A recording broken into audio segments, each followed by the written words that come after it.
করে একটা আশা করা যায় 70-80 মণ হবে। ধানগুলো বড় বড়, এটা খাওয়ার জন্য ভালো, ফলন খুব ভালো, পুষ্টিগুণ অনেক বেশি।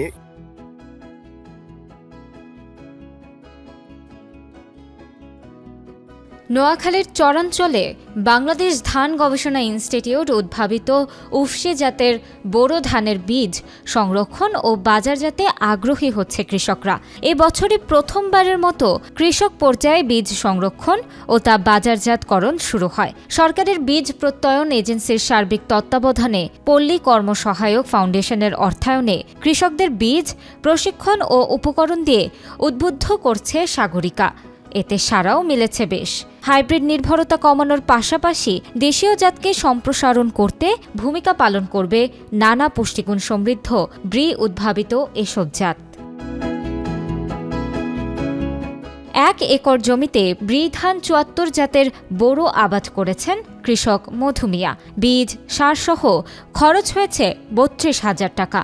ফলন ভালো হওয়ায় 90 মণের মতো ধান পেয়েছেন তিনি, যার উৎপাদন হাইব্রিডের সমান। উৎপাদিত এ ধান থেকে অন্তত 15 মণ ধানের বীজ সংরক্ষণ করবেন তিনি, যা থেকে আগামী বছর নিজে আবাদ করবেন এবং বাজারে বিক্রি করবেন তার সংরক্ষিত বীজ।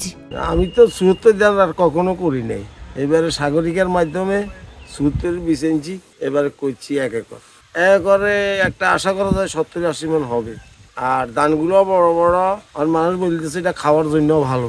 এখন দেখি বীজটা কম কিছু আর খাওয়ার জন্য সেল করব। নোয়াখালীর সুবর্ণচর উপজেলায় প্রথমবারের মতো বীজ সংরক্ষণ ও বাজারজাতকরণ প্রক্রিয়ার সঙ্গে যুক্ত হয়েছে মধু মিয়ার মতো অর্ধশত কৃষক। বিগত বছরগুলোতে হাইব্রিড ধান আবাদ করে আসলেও এবছর দেশীয় জাতের উফশির আবাদ করে খুশি তারা। হাইব্রিডের মতো ফলন বেশি হওয়ার পাশাপাশি বীজ সংরক্ষণের সুবিধা নিশ্চিত হওয়ায় ভবিষ্যতে দেশীয় জাতের উপর আস্থা রাখতে চান তারা।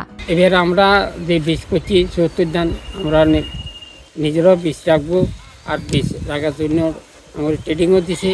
বরাবর হাইব্রিড ধান চাষ করে আসতাম, তো এবার আমাকে সাগরিকা সমাজনী সংস্থা থেকে আমাকে ব্রি ধান 74-এর বীজ দেওয়া হয়েছে। তা ধানটা দেখলাম যে আসলে ফলন খুব ভালো এবং হাইব্রিডের মতোই, এবং এটা জিঙ্ক সমৃদ্ধ এবং পুষ্টিগুণ অনেক বেশি। সরকারের যে ধানগুলো দিছে ওগুলো ধান কিন্তু মোটামুটি হাইব্রিডের মতনই হয়। তো এটা আবার আমাদের প্রশিক্ষণ দিয়েছে যে কীভাবে বীজ রাখবো, আমরা সংরক্ষণ করুম, কীভাবে শুকামু, আবার এগুলো ড্রাম আমাদের দিয়েছে বীজ রাখার জন্য।